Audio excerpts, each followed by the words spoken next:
All right, this is question number 3. Justin's t-shirt store accepts coupons. The table shows the prices in dollars for various shirts with and without a coupon. Using X as the price without coupons, so across the bottom here we're going to put without coupons.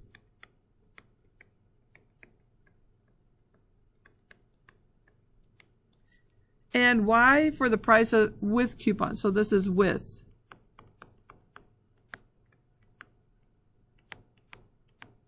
All right, so they told us in the table and they told us in the words how to label the X and Y axis. The vertical line, the one going straight up and down here, this is your Y.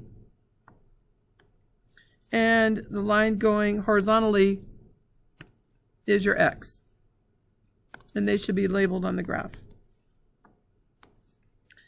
Okay, so it says plot the order pairs described by the table. So the first order pair is 12 for the X. So I'm going to go to the right to 12, and I'm going to go up the Y axis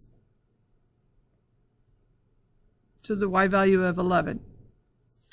The next order pair, when X is 14, Y is 13. So I'm going to go 14 and 13. Oh, that's 12. 14 and 13. Didn't go quite up high enough. Next number is 15 and 14. So go across to 15, and we're going to go up to 14. And the last order pair is 16, 15. 16, 15. Okay, so we graphed all the order pairs. Write an equation relating X to Y. Well, we need to figure out the slope from the table.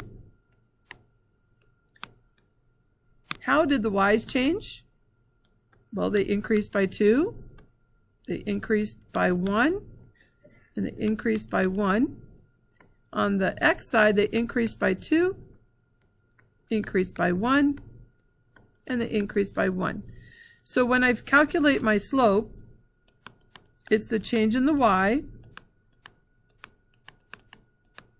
over the change in X. The Y's are changing 2 over 2 or 1 over 1, which equals 1. So M is 1. Where is it crossing the Y-axis? Well, if I take this table back and each time I'm going backwards, I'm taking 1 away, I'm taking 1 away. If you notice the X values,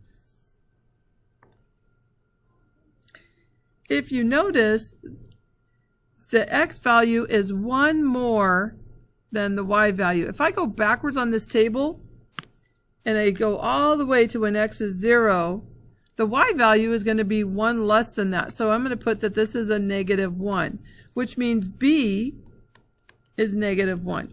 So when I write my equation, I'm going to write Y equals M, my slope is 1, and my B is -1. Now you could also write it Y equals X minus 1.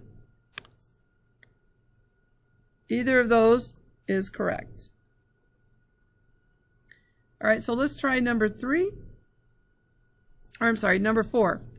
Suppose that the relation G is defined as follows, and they give you some order pairs. Your domain is all the X values, and the range is all the Y values. It says write your answer using set notation. Put the curly bracket. You're going to list all the X values. It's the first number in the order pair. So we have 6, we have 3, we have -9, and we have 4. And close the bracket. For the range, it's all the Y values, which is the second number in the ordered pair. So we have -4, we have 0, we have 3, and we have 4.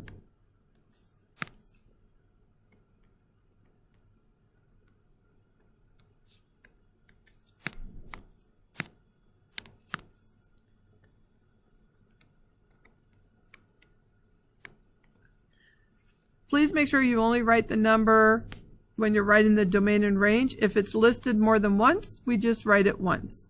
All right, so that would be the set notation for the domain and range for number 4.